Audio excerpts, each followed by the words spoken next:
Hi అండి, welcome back to our channel ST Telugu vlogs and cooking videos. ఈరోజు మనము green chicken 65 ఎలా prepare చేయాలో చూద్దాము.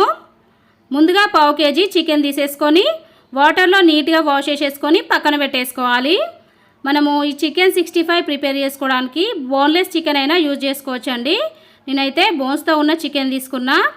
ఇప్పుడు ఇందులోకి టేస్ట్కి సరిపడినంత సాల్ట్ వేసుకోవాలి. అలాగే 2 టేబుల్ స్పూన్ల పెరుగు వేసేసుకొని చికెన్లో కలిసేటట్టుగా కలిపేసుకోవాలి. ఈ విధంగా పెరుగులో చికెన్ని కలుపుకోవడం వల్ల మనము చికెన్ తినేటప్పుడు జ్యూసీగా టేస్టీగా చాలా బాగుంటుందండి. ఇలా కలుపుకున్న చికెన్ని 5 నిమిషాల పాటు పక్కన పెట్టేసుకోవాలి. ఇప్పుడు ఒక మిక్సీ జార్ తీసేసుకొని అందులోకి 1 కప్పు కొత్తిమీర, 1 కప్పు పుదీనా, కారానికి సరిపడా పచ్చిమిరపకాయలు తీసేసుకొని మధ్యలోకి చుంచి వేసేసుకోవాలి. మనం ప్రిపేర్ చేసేది గ్రీన్ చికెన్ 65 కాబట్టి ఇందులోకి కారం వేయమండి. అందుకని చెప్పేసి కారానికి సరిపడినంత పచ్చిమిరపకాయలు వేసేసుకొని 1/2 టేబుల్ స్పూను జీలకర్ర, మసాలా పేస్ట్కు సరిపడినంత సాల్ట్ వేసేసుకోవాలి. అలాగే ఇందులోకి 1 టేబుల్ స్పూను నిమ్మరసం వేసేసుకొని కొంచెం వాటర్ యాడ్ చేసేసుకొని మెత్తటి పేస్ట్ లాగా ప్రిపేర్ చేసుకోవాలి. ఇలా ప్రిపేర్ చేసుకున్న మసాలా పేస్ట్ని మనము పెరుగు కలిపి పెట్టుకున్న చికెన్లోకి వేసేసుకోవాలి.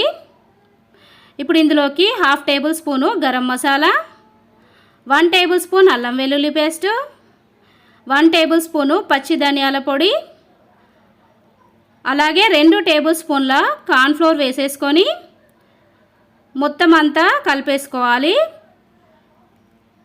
కలుపుకున్న తర్వాత ఇప్పుడు ఇందులోకి 1 టేబుల్ స్పూను మైదా, 1 టేబుల్ స్పూను బియ్యం పిండి వేసేసుకోవాలి. మనం ఈ విధంగా బియ్యం పిండి వేసుకోవడం వల్ల చికెన్ పైన క్రిస్పీగా చాలా బాగుంటుందండి. ఇట్లా వేసుకున్న తర్వాత మొత్తం కలిపేసుకొని సాల్ట్ చెక్ చేసుకొని మీకు అవసరమైతే మళ్ళీ సాల్ట్ అడ్జస్ట్ చేసుకోవాలి.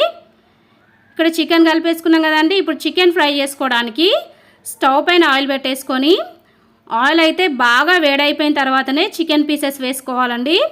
ఆయిల్ వేడి కాకముందు చికెన్ పీసెస్ వేసుకుంటే ఆయిల్ మొత్తం పీల్చేసుకుంటుందండి చికెన్ పీసెస్. అందుకని చెప్పేసి ఆయిల్ బాగా వేడైపోయిన తర్వాతనే చికెన్ పీసెస్ వేసేసుకొని ఒకవైపు మంచిగా ఫ్రై అయిపోయిన తర్వాత ఇంకొక వైపుకు తిప్పేసుకోవాలి.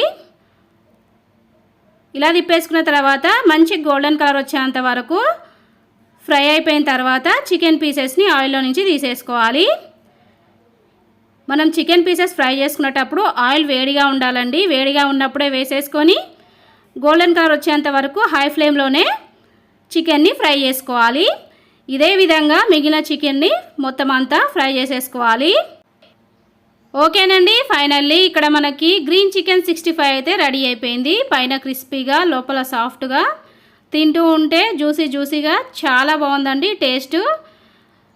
మరి గ్రీన్ చికెన్ 65ని మీరు కూడా ఇంట్లో ప్రిపేర్ చేయాలనుకుంటే కావాల్సిన మెజర్మెంట్స్ డిస్క్రిప్షన్లో లింక్ ఇస్తాను. ఒకసారి చెక్ చేసుకొని మీరు కూడా ప్రిపేర్ చేయండి. ప్రిపేర్ చేసుకున్న తర్వాత మీకు ఎలా వచ్చింది కామెంట్ రూపంలో తెలియజేయండి. ఈ వీడియో నచ్చితే వీడియోకి లైక్ చేయండి.